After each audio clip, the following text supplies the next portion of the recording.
If you've been following along with me for a while, you know I'm always telling you to put your kiddo to bed early. The goal is to have your toddler or preschooler asleep by 8 p.m.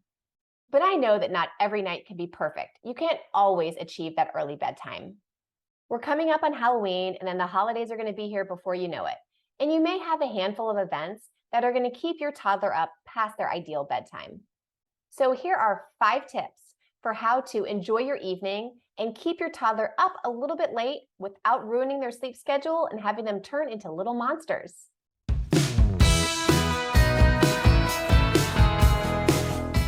Number 1, follow the 90% rule. Your goal should be to keep your child's good, consistent sleep schedule going like 90% of the time. And it really shouldn't be that difficult. Unless you're like major jet setter, party animal, you shouldn't need to keep your kid up late every single night. Limit late nights and disrupted sleep to only once a week or so. Following the 90% rule is going to make it a lot easier for your kiddo to bounce back when they do have a late night. Getting great sleep is especially important in the few nights leading up to the night where you're going to keep your child up late. Number 2, prepare your child. Let your child know that a special event is coming up, like Halloween, and that they're going to be staying up late. Outline your expectations for how the night is going to go, and then emphasize that as soon as you get home, it's going to be straight to bed. It's even better if you can get them to agree to it. Something like this: Halloween is on Monday. Is it okay if we stay up a little bit later than normal? Of course, your child's going to say yes. Are you excited to wear your costume? If you're a good listener, do you think we can even have some candy that night? Would that be fun? Of course, they're going to be saying yes and agreeing with you. Once it's all done and it's time to go home, we're going to come home and go straight to bed because it's going to be a late night. Does that sound like it's going to be fun? Okay, now why don't you explain it back to me? Explaining your expectations for how the late night event is going to go and then asking your child to explain it back to you is really going to make sure they understand what you've said and increase the likelihood that things are going to go as planned. Number 3, encourage a nap. If your child still naps, you can let them sleep a little bit later than normal on the day where you're going to keep them up late.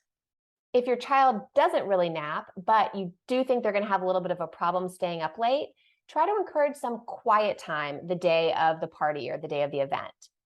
Also, if your child is inclined to fall asleep in the car, it's okay to drive them around a little bit in the afternoon to get a little bit of sleep during the day.